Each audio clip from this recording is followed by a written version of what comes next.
आइए उस खबर से आपको रूबरू कराते हैं जिसमें भ्रष्टाचार की बदबू और दुर्गंध आती है। भ्रष्टाचार की बदौलत एक गरीब परिवार बेसहारा हो गया और एक मां जो 3 बच्चों की मां थी वो इस दुनिया से चली गई।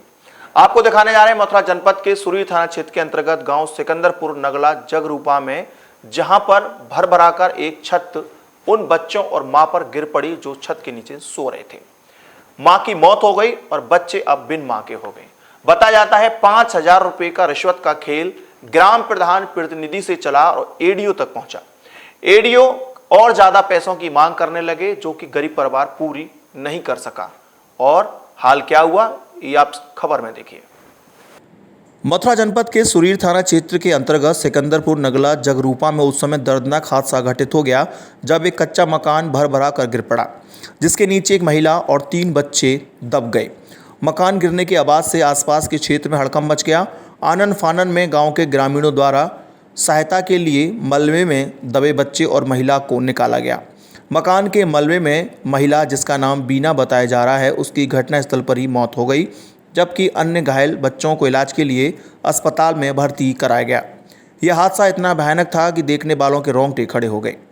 बताया जाता है कि ललतेश की पत्नी बीना और ललतेश के 3 बच्चे कमरे के अंदर सो रहे थे। तभी अचानक ललतेश और नीरज ने रात्रि में जोर से मकान के गिरने की आवाज़ सुनी। दोनों ने जब नीचे आकर देखा तो कच्चा मकान भर भरा कर गिर चुका था और उसके बच्चे नीचे दब चुके थे और महिला बीना की मौत हो चुकी थी। इस संबंध में ललता के रिश्तेदार नीरज ने बताया कि इस कच्चे मकान को बनवाने के लिए उनके रिश्तेदार द्वारा 5,000 रिश्वत भी दी गई थी, जिसके लिए कि उन्हें पक्का मकान मिल जाए। पैसे उन्होंने ग्राम प्रधान प्रतिनिधि को दिए। वहीं ग्राम प्रधान प्रतिनिधि ने स्वीकार करते हुए कहा कि जो उसने रुपये 5,000 दिए थे वो एडीओ को दे दिए थे, लेकिन इसके बावजूद भी एडीओ का लालच बढ़ता चला गया और उसका मकान पास नहीं हुआ। ऐसा है कि जब इनके मकान की जांच आई हुई थी, ठीक है ना, तो ये तो तुम जानते ही हैं कि जो ब्लॉक से लोग आते हैं तो जब उन्हें मकान पास करने का भी पैसा चाहिए। एडीओ प्रेमपाल आए थे उस समय जांच में और आज भी इनका मकान पास है, लेकिन ग्रामीण क्षेत्रों में आवास नहीं बनने के कारण इनको जो है वो सूची नंबर पे आने वाली होगी शायद, ऐसा हम थे वो कहते रहे। घटना हो गई, पत्नी की मौत हो गई, 5,000 रुपये रिश्वत पे लिए गए, क्यों दिलवाए गए 5,000 रुपये? नहीं, अब एक बात बताओ, फिर वो मकान पास नहीं कर रहे, पास नहीं कर रहे तो शिकायत अधिकारियों से भी तो की जा सकती थी। आप तो प्रधान प्रतिनिधि हैं, क्यों पैसा दिया गया? अब प्रधान प्रतिनिधि एक बात बताओ, जब हम तो इनके मकान में हूँ, अब कल परसों जब इन्होंने ये बनाया था तब भी मैंने इनको सीमेंट के बोरे कुछ उठवाए थे भाई, ले तुम जब तक ये नहीं हो रहा है काम तो ये उसमें जो है बना लो आप। नहीं तो कहीं ना कहीं एडीओ इसमें दोषी है, 5,000 रिश्वत के लिए बिल्कुल दोषी है साहब, एडीओ दोषी है, उसने बिल्कुल कह के लिए। तो आपने इसकी शिकायत कहीं की कि 5,000 नहीं, मैंने उनसे कोई शिकायत नहीं की है, मैं तो इंतजार करता रहा। अगर मैंने इससे वापस ले लिए तो ये गड़बड़ हो जाएगा, कहीं ऐसा न हो गरीब की कोई राशि मारी जाए। तो मैंने तो खुद अपनी जेब से इनको जो है 3700 रुपये का भी सीमेंट इसमें दिया था, जिसके चलते कच्चे मकान में रह रहा था यह परिवार। इस भीभत्स घटना से भले ही एक गरीब परिवार की महिला और बच्चे की मां चल बसी, लेकिन भ्रष्टाचार के आकंठ में कुछ कर्मचारी और अधिकारी इतने डूबे रहते हैं कि उन्हें गरीबी और योजना हड़पने में तनिक भी शर्म का एहसास नहीं होता।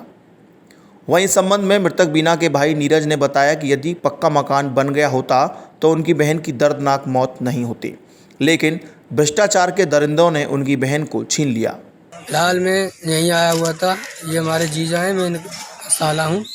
तो हम रात का समय था करीब 10:30 बजे का, तो हम दोनों जने जीजा साले ऊपर खटिया पे लेटे हुए थे छत पर।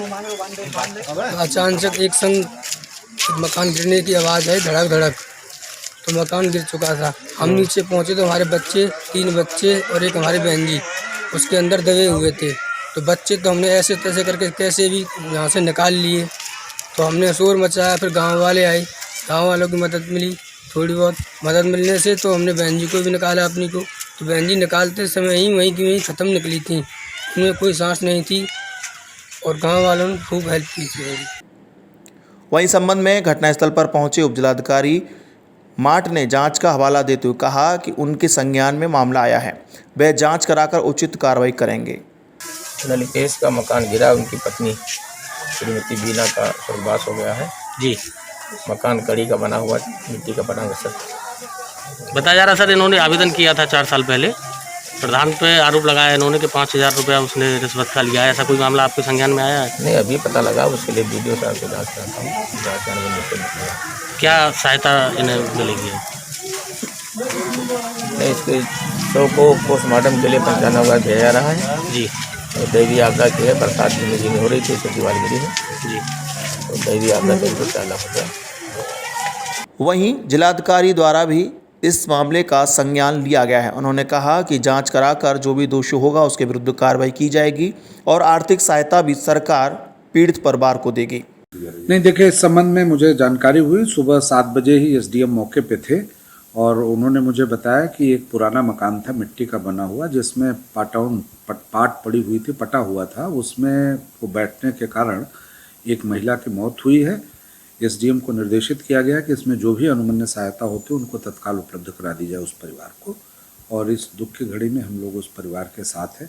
मेरी संवेदनाएं उस परिवार के साथ। जिला प्रशासन इस मामले में भले ही कोई कार्रवाई करे, लेकिन आखिरकार प्रधानमंत्री नरेंद्र मोदी द्वारा सरकार द्वारा किए जा रहे वायदे, अपने मकान का होगा सपना पूरा, नज़र कहीं दूर दूर तक नहीं आता, क्योंकि भ्रष्टाचार का तंत्र इतना मजबूत हो चुका है और इतना सख्त है कि भ्रष्टाचार की सीढ़ी चढ़े बिना किसी भी योजना को फलीभूत हो जाना एक बहुत बड़ा सपना माना जा सकता है। यदि भ्रष्टाचार ना होता तो बीना की असमय मौत ना होती और उसके बच्चे आज बिन माँ के बच्चे ना होते, लेकिन भ्रष्टाचार ने आखिरकार बच्चों से उनकी माँ को छीन लिया। भले ही सरकार भी कोई कुछ भी घोषणा क्यों ना कर दे, लेकिन एक बार तो पूरी तरह से ये सच है कि इस भ्रष्टाचार की जड़ ने एक परिवार को तबाह कर दिया।